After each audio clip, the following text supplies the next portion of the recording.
Hello, dear students. In this video lecture, we will talk about factors affecting activity of enzymes.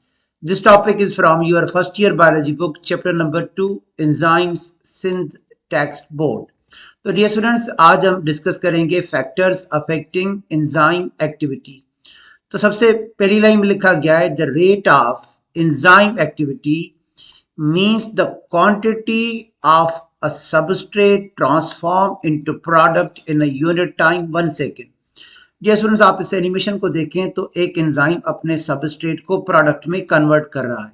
तो उसके लिए जो unit time हमारे text book में दिया गया है वो है 1 सेकेंड, 1 सेकेंड। तो 1 सेकेंड के अंदर एक एंजाइम अपने सबस्ट्रेट को चेंज कर देता है प्रोडक्ट में। उसके आगे लिखा गया है greater the amount of product formed per second, the greater will be the enzyme activity.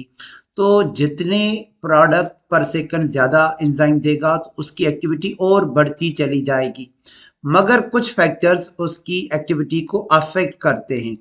उसमें temperature, pH, concentration of enzyme and concentration of substrate etcetera. तो आज के वीडियो लेक्चर में हम डिस्कस करेंगे टेम्परेचर को। What is the effect of temperature on the activity of an enzyme? The chemical reactions depend on the molecular motion, that is the higher number of substrate molecule reach to the enzyme, higher will be the chances of reaction. तो देखिए यहाँ पे kinetic energy को discuss किया गया है। देखिए enzyme और सबस्ट्रेट का जितना कोलियन ज्यादा होगा उतना रिएक्शन रेट ऑफ एक्टिविटी बढ़ेगा। तो एक एनिमेशन देखते हैं जिसमें आप देखोगे कि मॉलिक्यूल्स को जितनी काइनेटिक एनर्जी ज्यादा मिलेगी ज्यादा कोलियन होगा और रेट ऑफ रिएक्शन बढ़ेगा। Molecules have very little kinetic energy. Molecules start to gain kinetic energy as the temperature increases. कोलियन बढ़ेगा। ऑप्टिमम टेम्परेचर उस टेम्परेचर को कहते हैं जहां पे एंजाइम हाईएस्ट एक्टिविटी शो करेगा। और अगर आप टेम्परेचर को ऑप्टिमम टेम्परेचर से बढ़ा दोगे तो एंजाइम अपना शेप लूज करेगा और डीनेचर हो जाएगा। तो इस एनिमेशन में हमने देखा कि जैसे जैसे हम टेम्परेचर को बढ़ाएंगे तो सिस्टम के अंदर काइनेटिक एनर्जी बढ़ेगी। एंजाइम अपने सबस्ट्रेट से ज्यादा कोलियन करेगा और ज्यादा प्रोडक्ट देगा। और ऑप्टिमम टेम्परेचर ऐसे टेम्परेचर को कहते हैं जहां पे एंजाइम अपना हाईएस्ट एक्टिविटी शो करता है। उससे आगे अगर हमने टेम्परेचर को बढ़ा दिया तो एक्टिव साइट का शेप लूज होगा, इसको कहते हैं डीनेचुरेशन। और डियर स्टूडेंट्स उसके बाद यहाँ पे लिखा गया है it is estimated that increase in 10 degree centigrade of temperature double the rate of reaction. देखिए यहाँ पे 10 डिग्री सेल्सियस पे रिएक्शन हो रहा है। तो जब हम 10 बढ़ा देंगे, 20 कर देंगे तो देखें रेट ऑफ रिएक्शन और ज्यादा हो गया, डबल हो गया। तो याद रखिएगा the rate of reaction doubles every rise in 10 degree Celsius in temperature. तो 10 डिग्री सेंटीग्रेड बढ़ाएंगे तो रेट ऑफ रिएक्शन डबल हो जाएगा। Enzymes are also sensitive to temperature due to proteinaceous composition. तभी तो हमने कहा कि अगर हमने ऑप्टिमम टेम्परेचर से टेम्परेचर को बढ़ा दिया तो उसका एक्टिव साइट अपना शेप लूज करेगा। तो अब हम ऑप्टिमम टेम्परेचर की तरफ आते हैं। What is optimum temperature? The temperature where enzymes work maximally और the rate of activity is maximum is called optimum temperature.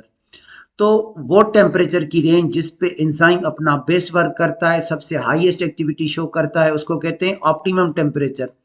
Below optimum temperature and above optimum temperature the activity of an enzyme decreases. तो देखें अगर हम human enzymes की बात करें तो 37 degree Celsius ये है ऑप्टिमम टेम्परेचर ह्यूमन एंजाइम्स का।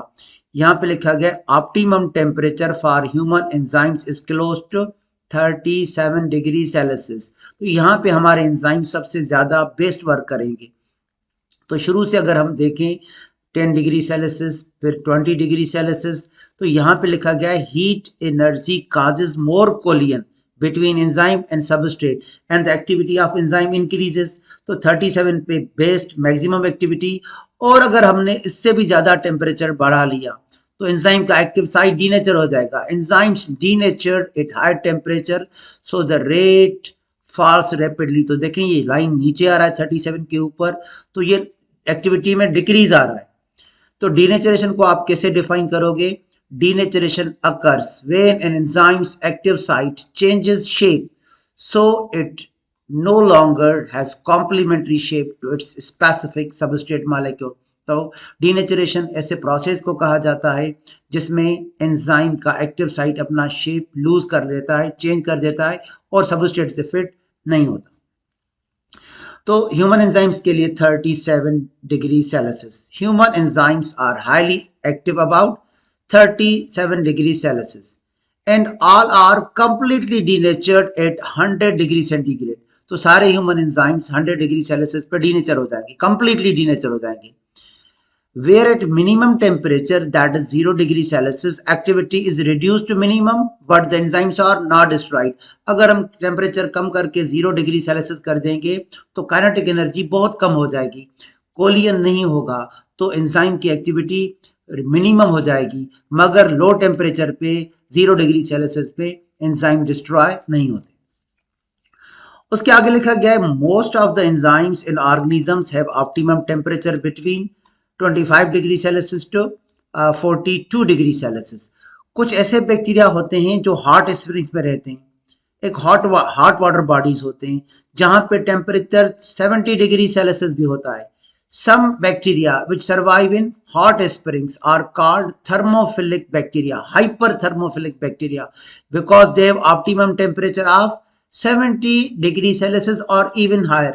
So this is the picture showing a hot spring. ये एक hot spring आपको नजर आ रहा है, एक ऐसी वाटर बॉडी जहां से पानी उबल कर बाहर आ रहा है. तो देखें जमीन के अंदर, अर्थ के अंदर जियोथर्मल एनर्जी होती है जिसकी वजह से काफी वाटर बॉडीज हॉट हो जाते हैं, उनको हॉट स्प्रिंग्स कहा जाता है. So what do you mean by hot springs? Hot springs are defined as naturally occurring springs of water that is warmed by the heat within the earth. इसको geothermal heat कहते हैं और उस heat के बढ़ जाने की वजह से ये पानी उबलना शुरू कर देता है और इसमें जो टेम्परेचर होता है वो 70 डिग्री सेल्सियस से भी ज़्यादा होता है. तो अब आप इस ग्राफ को देखें तो पहले यहाँ पे डियर स्टूडेंट्स ह्यूमन एंजाइम्स के बारे में ऑप्टिमम टेम्परेचर लिखा गया है 37 degree Celsius. Optimal temperature for human enzymes is around 37 degree Celsius, मगर बैक्टीरिया के लिए ऑप्टिमम टेम्परेचर यहाँ पे दिया गया है. Optimal temperature for enzymes of thermophilic heat tolerant bacteria is around 77 degree Celsius. तो ह्यूमंस के लिए ऑप्टिमम टेम्परेचर अलग होता है एंजाइम्स के लिए, और वो बैक्टीरिया जो हॉट स्प्रिंग्स में रहते हैं उन्हें कहते हैं हाइपर थर्मोफिलिक बैक्टीरिया. उनके लिए ऑप्टिमम टेम्परेचर का रेंज थोड़ा ज्यादा होता है. That's all about the effect of temperature on the activity of enzymes. Thank you dear students.